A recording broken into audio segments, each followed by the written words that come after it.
आज 10th chemistry का first chapter है। आज मेरा टॉपिक है केमिकल रिएक्शन एंड इक्वेशन है। और हम लोग कल पढ़े थे, उसको एक बार रिवाइज करते हैं, फिर उसके बाद आगे बढ़ते हैं। देखिए, आज मेरा टॉपिक है केमिकल रिएक्शन एंड कॉम्बिनेशन। तो उससे जाने से पहले हम समझेंगे चेंज क्या होता है, व्हाट इज़ चेंज। कल बताए थे चेंज क्या होता है, तो चेंज कैसे मालूम करते हैं। एक होता है इनिशियल, एक होता है फाइनल। इनिशियल और फाइनल के बीच डिफरेंस मालूम रहेगा तो वहीं क्या हो गया, चेंज हो गया। जैसे यहाँ इनिशियल हो गया, यहाँ पे इनिशियल में क्या था और यहाँ पे क्या हो गया, फाइनल। और इसमें क्या है, कुछ ना कुछ डिफरेंस हुआ होगा, इसके बीच के डिफरेंस को चेंज कहा गया है। वहीं क्या हो गया, चेंज हो गया। अब चेंज है और दो टाइप का था, एक था फिजिकल चेंज, एक था केमिकल चेंज। जैसे चेंज हो गया, एक हो गया फिजिकल चेंज, एक हो गया केमिकल चेंज। देखिए फिजिकल में क्या था, फिजिकल इसमें क्या था, जो भी आउटर, यानी जो भी आउटर हो गया, आउटर जो बाहरी दिखता है, जो क्या दिखता है, बाहर से दिखता है, आउटर हो गया। और इसमें क्या होता है, केमिकल क्या हो गया, इंटरनल हो गया। ये हो गया इंटरनल हो गया। जैसे आउटर में क्या हो गया, जैसे शेप हो गया, शेप, साइज हो गया और स्टेट हो गया। और इंटरनल हो गया, इसका क्या था, कंपोजिशन होता है, कंपोजिशन। इसका प्रॉपर्टीज हो गया, इसका प्रॉपर्टीज। अब यहाँ ध्यान देते हैं, शेप। अगर मानो कोई भी क्या है, मैटर या सबस्टांस है, उसको कट करेंगे, कट करने से क्या होगा, उसका शेप चेंज होगा। शेप छोटा करेंगे, बड़ा करेंगे, कैसे भी करेंगे तो सब क्या हो गया, फिजिकल चेंज में आएगा। शेप और क्या करते हैं, चेंज करते हैं तो फिजिकल में आएगा। वैसे ही साइज है, वैसे ही क्या है, साइज है, तो साइज किस में आ गया, फिजिकल में आ गया, स्टेट। अब स्टेट क्या हो गया, जैसे मानिए देखिए वाटर है, जैसे सॉलिड हो गया, लिक्विड हो गया, गैस हो गया, ये सब किस में आएगा, स्टेट में आएगा। सबसे पहले यहाँ पे वाटर है, तो वाटर क्या होता है, लिक्विड होता है। जब वाटर को हीट करेंगे तो बनेगा वेपर बनेगा। जब वेपर बनेगा तो इसका फॉर्मूला में क्या होता है, कोई चेंज नहीं होता है, इसके फॉर्मूला में कोई चेंज नहीं होगा। यहाँ पे H2O रहेगा और यहाँ पे क्या, गैस हो गया। यहाँ लिक्विड था, यहाँ पे क्या हो गया, गैस हो गया।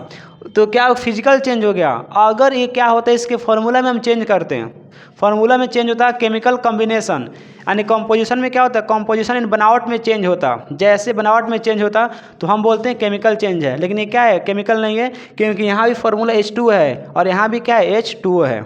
और जैसे इसको क्या करेंगे, फ्रीजिंग करेंगे, यानी कोल्ड करेंगे, कूल करेंगे, तो यहाँ भी बन जाएगा, H2O बन गया, तो ये क्या बन गया, सॉलिड बन गया, ये बन गया सॉलिड। तो इसमें क्या हो रहा है, फार्मूला चेंज नहीं हो रहा है, केवल इसका स्टेट चेंज हो रहा है। सॉलिड से लिक्विड, लिक्विड से गैस चेंज हो रहा है, और शेप साइज चेंज हो रहा है। जैसे यहाँ पे लिक्विड है, तो लिक्विड है क्या होता है, कोई शेप नहीं होता है। और यहाँ पे आ गया सॉलिड हो गया, तो कोई ना कोई शेप, क्या शेप मतलब इसको मिल जाएगा। यहाँ पे क्या, कोई शेप नहीं होता है, तो इस पर डिपेंड है। तो वहीं ये क्या हो गया, फिजिकल हो गया। अगर जैसे अब केमिकल में आएंगे तो केमिकल में क्या होता, अगर यहाँ पे जैसे H कितना, यहाँ पे 2 है, H2 है, वो कितना है, 1 है। इसका एटमोसिटी 2 है, यहाँ पे O का 1 है। अगर यहाँ पे क्या होता, H3 हो जाता, O2 हो जाता। अगर नंबर में क्या चेंज होता, एटॉमिक नंबर में फॉर्मूला चेंज होता, इसका कंपोजिशन चेंज होता, तो बोलते हैं क्या है, केमिकल हो गया। जैसे यहाँ पे Fe+O2 पढ़ते ना, फेरस प्लस क्या, O2 हो गया, तो बनता है Fe2O3 बन गया। तो यहाँ पे देखिए कंबाइन होके बन गया, तो यहाँ पे Fe था, यहाँ पे क्या हो गया, Fe2O3 हो गया, दोनों कंबाइन हो गया, रिएक्शन हो गया। तो ये सब क्या हो गया, केमिकल चेंज हो गया, ये हो गया केमिकल चेंज। तो वहीं इसका हो गया। अब इसमें एक और आता है, जैसे मैं ना कटिंग, किसी भी चीज़ को कटिंग करेंगे, जैसे लकड़ी हो गया, पेपर हो गया, कपड़ा हो गया, उसको कट करेंगे, जहाँ भी कटिंग करेंगे तो यहाँ पे क्या होता है, फिजिकल चेंज ही होता है, वो फिजिकल चेंज हो गया। फिजिकल क्यों हो गया, जैसे मानिए ग्लास ही है, ग्लास को हम फोड़ते हैं तो जो उसके क्या होते हैं, सबसे छोटा मतलब पार्टिकल्स होगा, या जब भी फोड़ने पे क्या, ग्लास ही निकलेगा, यानी उसको क्या बोलेंगे, ग्लास ही बोलेंगे। बस उसमें क्या हो गया, उसका शेप अलग हो गया, बस शेप साइज अलग हो गया, साइज़ क्या अलग हो गया, साइज़ उसका बड़ा होगा तो वहाँ पे साइज़ क्या हो गया, छोटा हो गया। प्रॉपर्टीज़ क्या एक ही है, यानी जो एक्सटर्नल है, जो बाहरी है, जो क्या है आउटर था, बाहरी था, वो क्या है, वही है, ग्लास ही था, ग्लास ही है, केवल शेप साइज क्या हो गया, चेंज हुआ। जैसे माने कोई लकड़ी है, वुड लकड़ी हो गया। अब लकड़ी से क्या किए, बना दिए फर्नीचर, बना दिए फर्नीचर में हो गया ऐसे टेबल बना दिए, डेस्क हो गया, बेंच हो गया, कुर्सी हो गया, बना दिए। तो क्या फिजिकल ही रहेगा, वो क्या रहेगा, फिजिकल ही रहेगा, क्योंकि लकड़ी है तो बनाने के बाद ही क्या है, लकड़ी ही है। बस उसके ऊपर क्या कर देंगे, पेंट वगैरह कर दिए हैं, पेंट कर दिए हैं, उसका शेप चेंज कर दिए हैं। लकड़ी का शेप क्या होता है, सिलेंडर शेप होता है, सिलेंडर शेप में था तो उसका शेप क्या कर दिए, चेंज कर दिए, स्क्वायर कर दिए, रेक्टेंगल कर दिए, क्यूब कर दिए, क्यूबॉइड कर दिए, तो उसका केवल शेप चेंज किए हैं, उसका कंपोजिशन चेंज नहीं हुआ है। यानी जहाँ बोले ना कंपोजिशन, इसका मतलब जो इसका ना स्ट्रक्चर हो गया, बनावट स्ट्रक्चर हो गया, जैसे नहीं पढ़ते यहाँ पे बीच में क्या होता है, मोलिक्यूल्स हो गया, मोलिक्यूल्स हो गया, जो डिस्टेंस हो गया, मोलिकुलर डिस्टेंस हो गया, मोलिक्यूल्स हो गया, कंपोजिशन है, सब वहीं रहना चाहिए। बनावटी अंदर का जो बनावटी है वहीं रहना चाहिए। जो उसका रिएक्टिविटी है, जो रिएक्शन करता है वहीं ऐसे ही करना चाहिए। अगर वो पानी से रिएक्शन कर रहा है तो पानी से रिएक्शन करना ही चाहिए। ये नहीं कि बाद में रिएक्शन नहीं करेगा तो ऐसे नहीं हो पाएगा। जो उसका जो प्रॉपर्टी है, प्रॉपर्टी होना ही चाहिए, उसमें कुछ डिफरेंस नहीं होना चाहिए। तो फिजिकल हो गया, यहाँ पे क्या हो गया, केमिकल हो गया। इसमें एक और चीज़ आता है, एक होता है रिवर्सिबल, एक होता है इरिवर्सिबल हो गया। तो यहाँ एक हो गया रिवर्सिबल, रिवर्सिबल, एक होता है इरिवर्सिबल। देखिए रिवर्सिबल क्या हो गया, जिसको हम रिवर्स कर सकते हैं। रिवर्स का मतलब क्या हो गया, उसके हम जो ओरिजिनल फॉर्म में फिर हम ला सकते हैं, जो उसका न्यू फॉर्म बना था उससे हम ओरिजिनल फॉर्म में फिर आ सकते हैं। इरिवर्सिबल क्या हो गया, ये हम बैक नहीं आ सकते हैं, यानी इसमें क्या ओरिजिनल फॉर्म में हम नहीं आ सकते हैं, ये हम नहीं आ सकते हैं। तो इसको बोला गया, रिवर्सिबल को बोला गया है टेम्पोररी। क्या हो गया, टेम्पोररी हो गया, कि कुछ समय के लिए, टेम्पोररी क्या हो गया, कुछ समय के लिए हम काम कर रहे हैं, टेम्पोररी हो गया। और जैसे बोलेंगे इरिवर्सिबल क्या होता है, तो ये क्या हो गया, परमानेंट हो गया, ये हो गया परमानेंट। जैसे मार्कर भी आता है परमानेंट मार्कर, तो ये क्या हो गया, परमानेंट। तो अब इसमें अब क्वेश्चन आता है ना, जैसे देखिए फिजिकल है तो फिजिकल क्या होता है, रिवर्सिबल की रिवर्सिबल, केमिकल क्या होता है, रिवर्सिबल की रिवर्सिबल। देखिए जैसे हम पढ़ते हैं ना 7 8 में पढ़ते हैं, तो उसमें क्या सिखाया जाता है, जो फिजिकल है वो फिजिकल क्या होता है, रिवर्सिबल होता है। फिजिकल क्या हो गया, रिवर्सिबल, और केमिकल क्या हो गया, इरिवर्सिबल। ठीक है, लेकिन हम 10th में पढ़ रहे हैं तो उसमें क्या है, कुछ डिफरेंस होता है। ये बात सही है कि क्या होता है, all physicals are reversible, all chemicals are, all मतलब केमिकल्स आर इरिवर्सिबल, बात सही है, लेकिन उसमें क्या होता है, कुछ नहीं होता है, कुछ डिफरेंस है, कुछ ना कुछ क्या है, डिफरेंस है। जैसे हम पढ़ते हैं फिजिकल जो हो गया, तो फिजिकल क्या हो गया, यहाँ पे रिवर्सिबल हो गया, पढ़ते हैं, ठीक है, रिवर्सिबल है। तो क्या है, 100% नहीं है, 90% है, 92 है, 92 मोस्टली क्या है, मोस्टली फिजिकल चेंज रिवर्सिबल है। अब बहुत से हैं क्या रिवर्सिबल नहीं है। जैसे एग्जांपल में हम क्या किए, जैसे हो ना, जैसे मानिए कि हम कटिंग कर दिए, कटिंग ऑफ वुड हो गया, लकड़ी को कट कर दिए। अब लकड़ी को कट क्यों करते हैं, जैसे मानिए बनाना है, फर्नीचर बनाना है, प्लाई बनाना है, तो लकड़ी को क्या किए, कट कर दिए। जैसे लकड़ी को हम कट कर दिए तो फिर बताइए उस जो न्यू फॉर्म में ला दिए, उसको कट करके न्यू शेप में ला दिए, न्यू फॉर्म में ला दिए, न्यू शेप में, तो फिर उसको रिवर्स हम कर सकते हैं, फिर हम प्लांट बना सकते हैं, नहीं बना सकते हैं। लेकिन हम बोले ना कटिंग, जितना भी कटिंग होगा तो कटिंग क्या होता है, फिजिकल चेंज हो गया, कटिंग ऑफ वुड हो गया, तो क्या है, फिजिकल चेंज है। चेंज तो फिजिकल है, सही बात है, लेकिन यहाँ पे देखिए इस क्या है, न्यू फॉर्म में आ गया, इसका कोई ना कोई शेप में काट लिए, तो फिर जाके हम लकड़ी बना सकते हैं, पहले जैसा पेड़ बना सकते हैं, पहले जैसा हम नहीं बना सकते हैं। जब पहले जैसा नहीं बना सकते हैं तो ये क्या हो गया, इरिवर्सिबल नहीं है, ये क्या हो गया, इरिवर्सिबल हो गया, इरिवर्सिबल। तो यहाँ पे मेरा क्या हो गया, जो नियम पढ़े थे वो क्या यहाँ पे रॉन्ग हो गया। तो मोस्टली क्या होता है, mostly physical change are reversible, 100% नहीं होते हैं, कहीं ना कहीं एक्सेप्शन, कहीं ना कहीं एक्सेप्शन होता है, कहीं ना कहीं नहीं होता है, पूरा पूरा नहीं है। ठीक है, तो सबसे पहले क्या होता है, इस डाउट को मतलब कन्फ्यूजन को क्लियर करना है।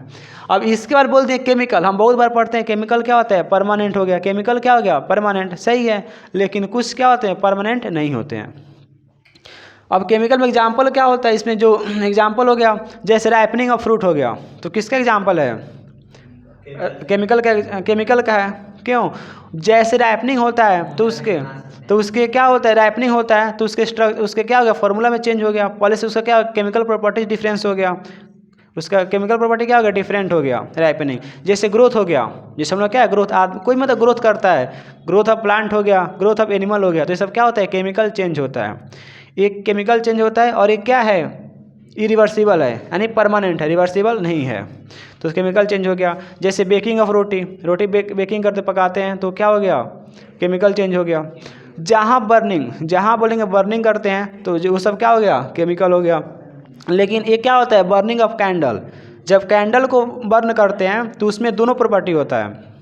जब वैक्स को क्या करते हैं, वैक्स जो मोम होता है, जो वैक्स को हम क्या बर्न करते हैं तो वैक्स को बर्न करने पे होता है फिजिकल चेंज, क्योंकि वो फिर क्या होता है, वैक्स बन जाता है, फिजिकल चेंज है। जिसमें जो थ्रेड होता है, जो थ्रेड धागा होता है जो जलता है, जब उसको बर्न करेंगे तो क्या हो गया, केमिकल चेंज हो गया। ठीक है, जो कल बताए थे, जैसे क्या होता है, सेब काटते हैं, फ्रूट काटते हैं, फ्रूट हो गया, कुछ भी काटते हैं, वेजिटेबल्स काटते हैं, जब कटिंग करेंगे तो कटिंग करने पे क्या हो गया, कटिंग करने पे क्या हो गया, फिजिकल चेंज हो गया।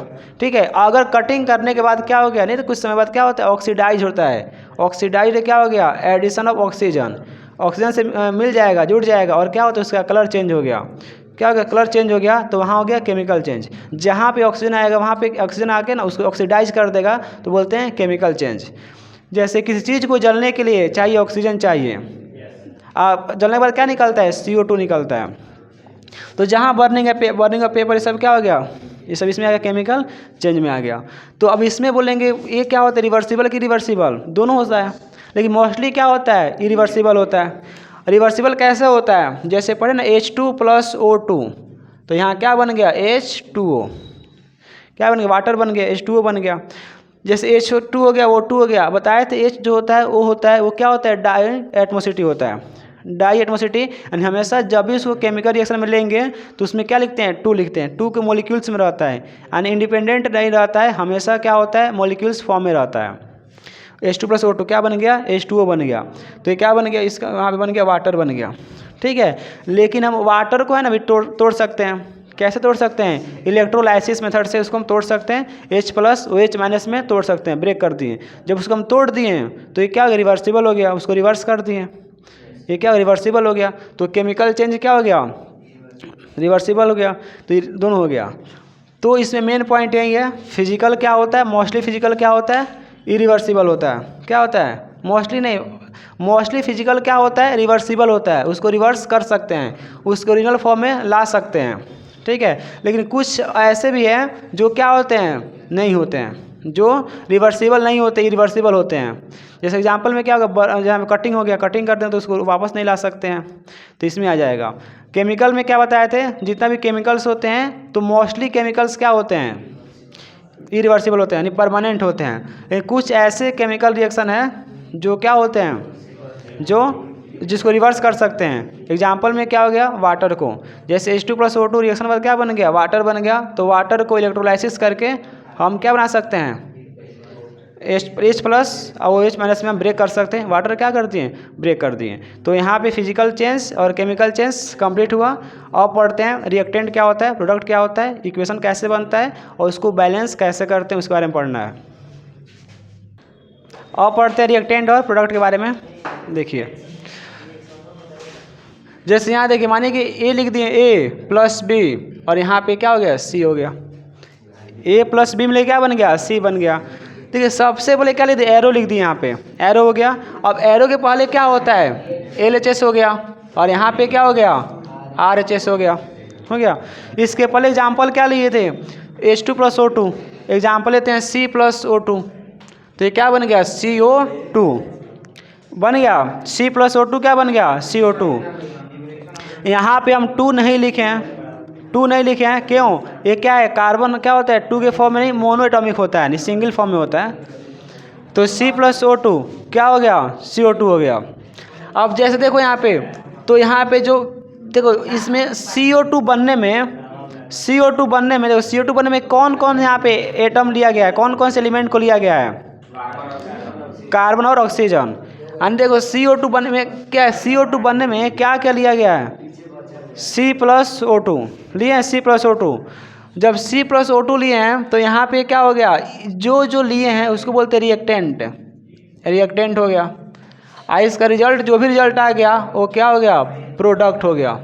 कहने मतलब किसी को बनाने में, यानी जो रिएक्शन में जो टेक पार्ट, जो पार्टिसिपेट करेगा, जिसका यूज करेंगे, जो पार्टिसिपेट करेगा उसको क्या रिएक्टेंट बोलेंगे। आज जो उसका रिजल्ट होगा जो बन के तैयार होगा रिजल्ट होगा उससे क्या बोलते हैं, प्रोडक्ट बोल देंगे। रिएक्टेंट मतलब क्या होगा, रिएक्शन, एक्शन, यानी part in reaction, take part in reaction, take part in reaction. और यहाँ पे प्रोडक्ट क्या हो गया, इसका रिजल्ट हो गया, रिजल्ट में क्या बना और उसका क्या हो गया, प्रोडक्ट हो गया, इसका क्या हो गया, प्रोडक्ट हो गया, हो गया। जैसे यहाँ देखिए एरो के पहले जो भी लिखे इसमें रिएक्टेंट हो गया, और माने यहाँ पे कुछ लिख देंगे तो वो भी क्या होता है, भी मतलब प्रोडक्ट ही आएगा। एरो के पहले रिएक्टेंट, एरो के बाद प्रोडक्ट आ गया। देखिए अब क्या होता है, जैसे यहाँ पे हम अब देखिए अब क्या कर इसको बैलेंस करते हैं, अब इसको हम बैलेंस करते हैं। बैलेंस क्यों करते हैं, देखिए सबसे पहला क्वेश्चन पूछता है बैलेंस, हम बैलेंस क्यों करते हैं, बैलेंस इसलिए करते हैं, हम बैलेंस बेस्ड होता है, ये balance is based on law of conservation of mass, conservation of mass, mass के क्या है, कंजर्वेशन पे बेस्ड होता है, यानी इसी के लिए क्या करते हैं, हम इसको बैलेंस करते हैं।